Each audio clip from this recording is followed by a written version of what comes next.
pièce, madame. Madame, s'il vous plaît, je suis pressée, il faut absolument que je voie la pièce. Madame ? 1700 pièces au Festival d'Avignon Off. Pendant 3 semaines.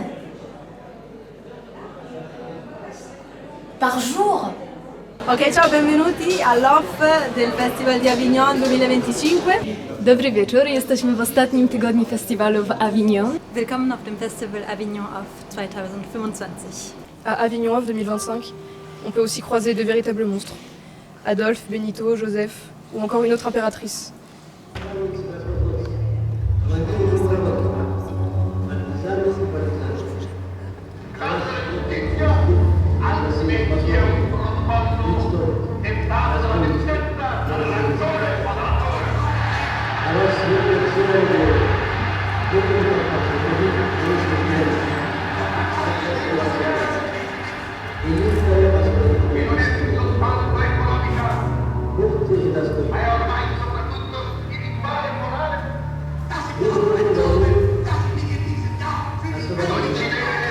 Bonjour, moi je m'appelle Yves Sauton et je joue le rôle de Joseph Staline. Bonjour, je m'appelle Salvatore Caltabiano et je joue le rôle de Benito Mussolini. Moi je suis Olindo Cavadini et je joue le rôle Adolf Hitler. Et voilà quoi, je représente l'horreur. Le tombeau oh, forme d'un culte béotien, profane. Ah, j'ai tremblerai votre rire dans votre gorge. Je vous ferai payer 5 porcs, tous des cochons. Bande de deux. Tu peux laisser ça à Hitler parce que tu étais un paysan, il te faut une chaise de paysan. Non, mais justement, Hitler, moi j'ai monté en grade alors que toi... Non, je t'ai écrasé. Vous voyez, le problème, c'est que le spectacle, c'est tout le temps, en fait, et ça s'arrête jamais. C'est ça, Assieds-toi, Adolphe. Nein, Führer. je refuse. Niet. Je refuse, il me faut une chaise de ministre. Va t'habiller, Olindo. Je trouve que mon successeur va dans mon sens, donc Poutine est très proche de moi, puisque comme moi, il s'en prend à l'Ukraine, et comme je m'en suis pris beaucoup à l'Ukraine, je trouve que c'est bien, il est dans mon style. Donc j'ai confiance en lui.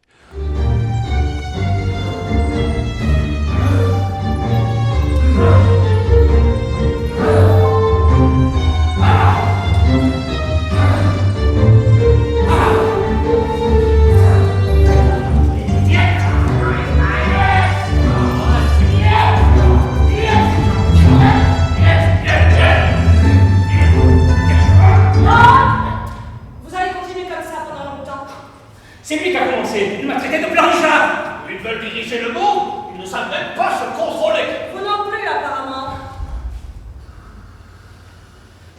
Travail. Je m'appelle Manuel Molinas et sur le projet d'Adolphe, Benito, Joseph, une partie d'échecs, je suis Sarah et je représente la mémoire. Question me taraude cependant. Si je vous ai bien comprise, si nous redevenions des dictateurs, nous ne pourrions plus accomplir ce que nous avons fait auparavant. Non, je ne le pense pas. En tout cas, je ne l'espère pas pour l'humanité. La dictature est juste là pour rappeler à certains qu'elle existe encore et qu'elle pourrait revenir sous sa forme la plus barbare. Même si celle-ci s'érode avec le temps, plus ou moins long certes. Comme je vous l'ai dit, celles dont vous étiez des modèles ne permettent pas au pouvoir de s'installer durablement. Non, capito. La dictature ne vient pas à bout de ce qui permet aux hommes de se libérer. Comment on se sent au milieu de 3 dictateurs, parfois amusés, parfois désespérés. Parfois, oui, je peux frissonner d'horreur. Il y a plusieurs émotions en fait qui se mélangent, puisque j'essaie de les ramener, non pas à la raison, mais face parfois à leur confiance, à les reconnecter à certains souvenirs. Donc moi, je sais ce qu'ils ont fait.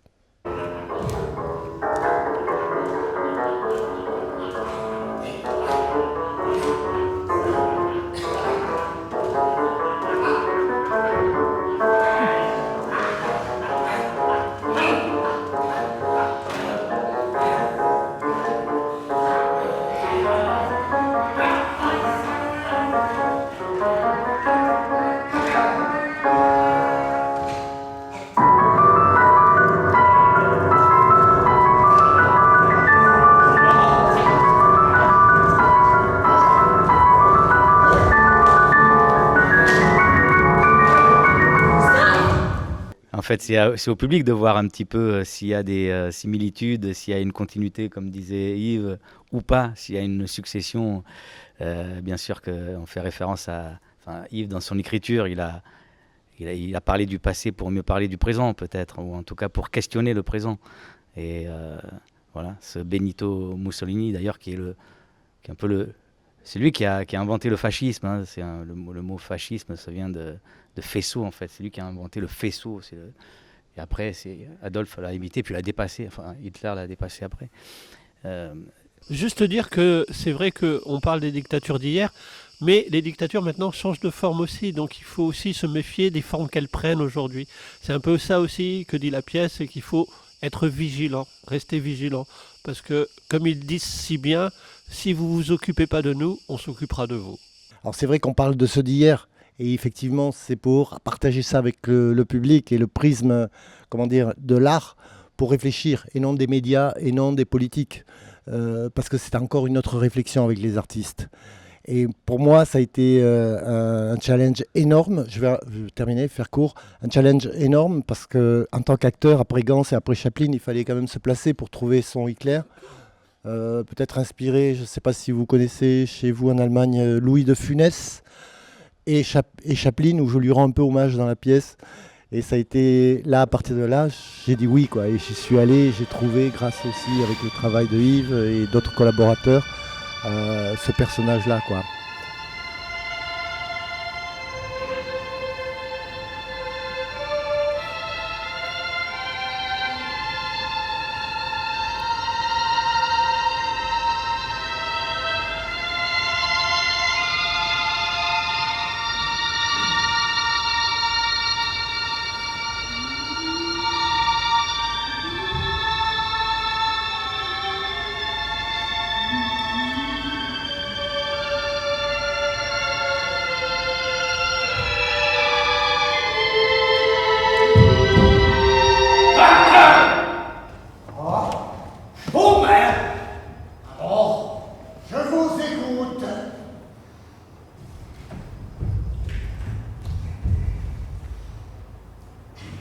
Sans nous, ces gens n'existeraient pas.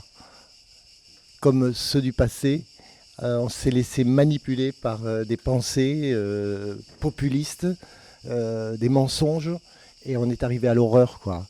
Et ça sent un peu ça aujourd'hui. On a l'impression de revivre un peu ça aux États-Unis, en Russie, en Hongrie, en Italie aussi avec la Meloni, qui derrière ces beaux aspects presque démocrate et libérale, derrière il y a une idéologie d'une grande horreur, quoi. Et ça, il faut le signaler, il faut le rappeler. C'est, je crois, le rôle des artistes, parce que les politiques n'arrivent plus à le formuler de façon si flagrante comme on le fait, nous, artistes. Qu'elle ne puisse pas être identifiée par une incarnation vivante, à travers un homme ou une femme. Qu'elle se dissimule derrière des gouvernements et des présidents qui ne sont plus que des administrateurs, des gestionnaires, qui n'ont pas de réel pouvoir. Elle doit se vanter d'être le rempart de liberté qu'elle confisque peu à peu, sous le prétexte de défendre chaque citoyen de dangers plus ou moins apparents. Car si elle veut vraiment durer dans le temps, il lui faut alors tuer tout espoir, ou n'en laisser qu'un seul. Celui d'appartenir au monde qu'elle décide et d'en devenir un membre éminent. Qui peut croire un tel discours? Vous avez beaucoup d'imagination, ça. Si vous le dites. Bonjour, donc moi je m'appelle Alexandre Lucas Bécourt, je suis auteur et metteur en scène au sein du Théâtre de la Cape d'Argent et donc auteur et metteur en scène de L'Impératrice qui se jouait au Festival d'Avignon au Théâtre des Barriques. Donc moi c'est Marie Communale et je joue l'Impératrice. Voilà ce que je serai. Voilà ce que je vous ferai voir.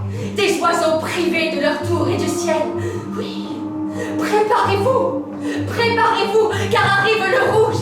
Arrivent les nuages balafrés de grenats. L'orage incessant et une pluie acide. Moi c'est Margot Germain et je joue 11 personnages dans cette magnifique pièce puisque nous sommes 5 au plateau et nous jouons 35 personnages à 5 interprètes. Nous ferons l'histoire.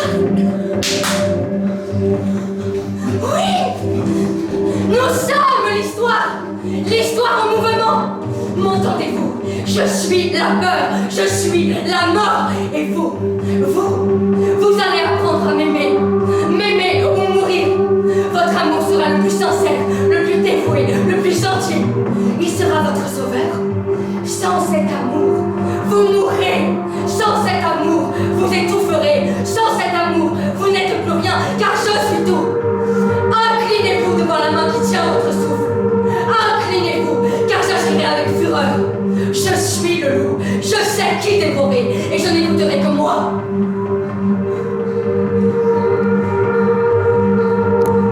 Bonjour, moi je suis Thomas Ayot, je suis comédien dans la pièce L'Impératrice du coup, et je fais je crois 7 personnages ou 8, je crois que j'ai oublié tellement il y a de personnages. Voilà. Je te défie en duel. Mais très rigolo. Tu vois, j'ai envie de... Enough of your fucking bullshit, Jimmy. Le premier qui joue un note fait l'annonce.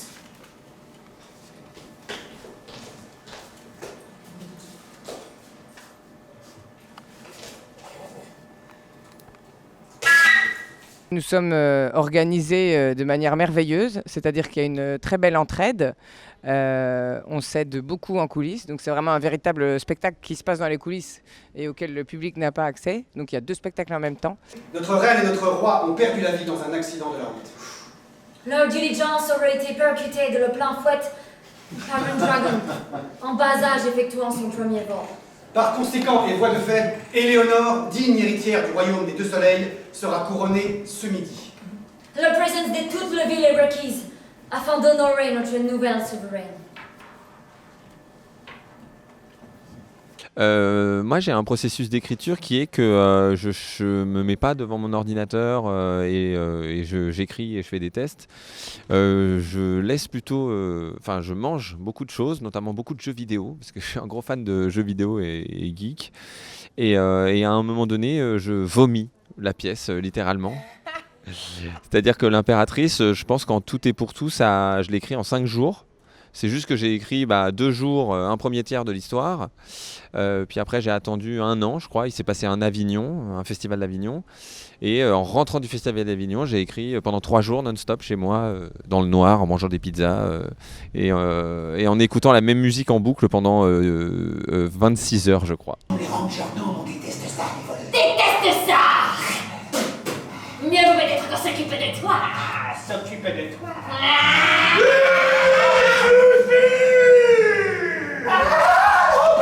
Fallait bien dégageons d'ici avant qu'ils nous arrêtent. Impossible d'entendre ces histoires. Ces histoires impossibles, coincées par le vieux qui raconte tout. Moi, ce que j'aime vraiment faire, c'est l'évolution.